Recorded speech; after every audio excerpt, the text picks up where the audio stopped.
ഒരാഴ്ചക്കിടെയുണ്ടായ കാട്ടാന ആക്രമണത്തിൽ 2 പേർ മരിച്ചതിൽ പ്രതിഷേധിച്ച് വയനാട്ടിൽ ആഹ്വാനം ചെയ്ത ഹർത്താൽ പുരോഗമിക്കുന്നു. ഹർത്താൽ ആദ്യ മണിക്കൂറിൽ സമാധാനപരമായിരുന്നു എങ്കിലും പിന്നീട് വിവിധ ഇടങ്ങളിൽ വാഹനങ്ങൾ തടഞ്ഞു. ലക്കിടി, മാനന്തവാടി, കാട്ടിക്കുളം, ബത്തേരി എന്നിവിടങ്ങളിലാണ് ഹർത്താൽ അനുകൂലികൾ വാഹനങ്ങൾ തടഞ്ഞത്.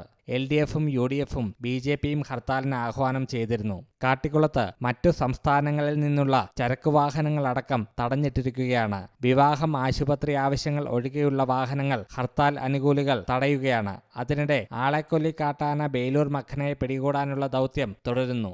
ഇരുമ്പുപാലം കോളനിക്ക് സമീപമാണ് രാവിലെ കാട്ടാനയുടെ സഞ്ചാരപാത കണ്ടെത്തിയത്. അവിടെ നിന്ന് അല്പം കൂടി ആന നീങ്ങിയിട്ടുണ്ടെന്നാണ് ഒടുവിൽ ലഭിക്കുന്ന വിവരം. ഡോക്ടർ അരുൺ സക്കറിയയുടെ നേതൃത്വത്തിലുള്ള ദൗത്യസംഘം കാടിനുള്ളിൽ പ്രവേശിച്ചിട്ടുണ്ട്. 2 കുങ്കിയാനകളെയും കാടിനുള്ളിലേക്ക് എത്തിച്ചു. News desk you talk.